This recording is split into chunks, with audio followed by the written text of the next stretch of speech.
Salve, crentes! Mais um Reavivados por Sua Palavra, estamos começando. E vamos lá, nós vamos falar sobre Romanos capítulo 1, estamos estreando um livro aqui de Romanos.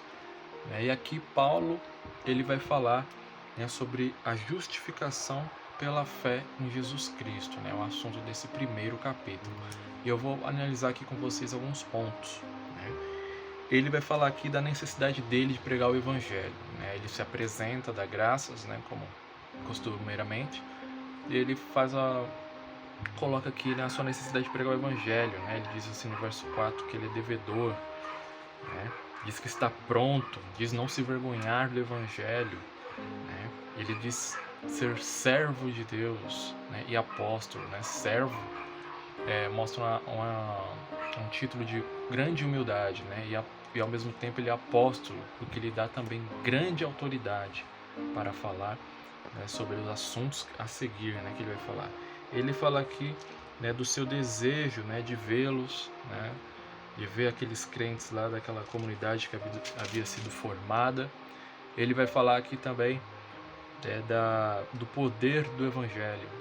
O Evangelho é o poder de Deus e ninguém pode negar isso. O poder de Deus ele é evidente na vida daqueles que assim o permitem. Ele também vai falar aqui da eficácia do Evangelho.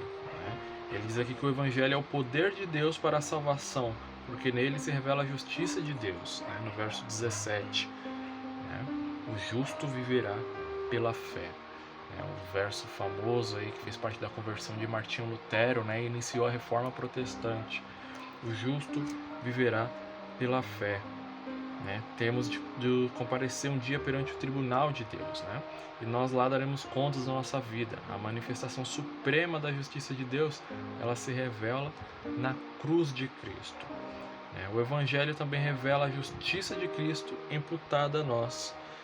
Diz assim no verso 17, visto que a justiça de Deus se revela no Evangelho, de fé em fé, como está escrito, o justo viverá pela fé. Logo, a justiça de Deus, ela é manifestada ali na cruz também. E nós vemos também que a justiça ela é recebida pela fé. Ainda no verso 17 aqui, nós vemos que a justiça é recebida pela fé, não por obras nossas, não por méritos humanos. Apenas os méritos de Cristo na cruz nos concede a salvação necessária. E ele vem falando aqui também da idolatria e a depravação dos homens. E ele diz assim que a ira de Deus, verso 18, se revela do céu contra toda impiedade e perversão dos homens que detêm a verdade pela injustiça. Então a ira de Deus, por causa da forma injusta que o homem se relaciona com a verdade. A ira de Deus ela não é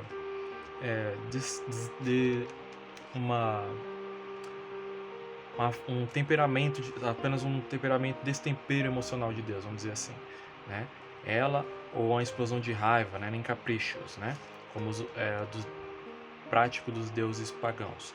Mas sim, a ira de Deus é a sua santa repulsa ao mal, ao pecado. Nós vemos também que a origem da ira de Deus se revela do céu, a Bíblia fala. E a causa da ira é que é a impiedade e a imperversão humana, a rebelião das pessoas, do ser humano contra Deus. E o alvo da ira de Deus, fala que são os homens que detêm a verdade pela injustiça. E a ira de Deus é justa por causa da forma consciente que o homem rejeita a revelação divina.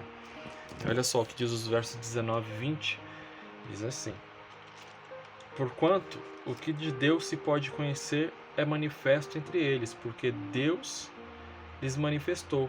Porque os atributos invisíveis de Deus, assim, o seu eterno poder, como também a sua própria divindade, claramente se reconhece desde o princípio do mundo, sendo percebidos por meio das coisas que foram criadas.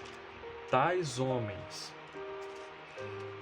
por quanto disso, são indesculpáveis. Então, você vê que o homem ele só pode conhecer a Deus porque ele se revelou, a gente vê no verso 19, E também a revelação natural é suficiente para tornar o homem indesculpável perante Deus. Nós não temos desculpas, né? E ali ele vai falando, né, dos homens e mulheres, né?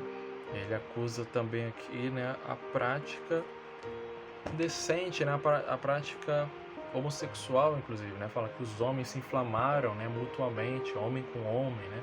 Fala das práticas erradas das mulheres, né?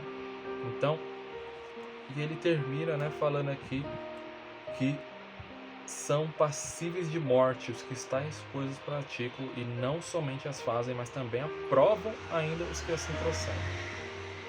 Então nós temos que não apenas não praticar tais coisas, mas reprovar o que os fazem. Uma reprovação, é claro, não é uma reprovação em amor, né?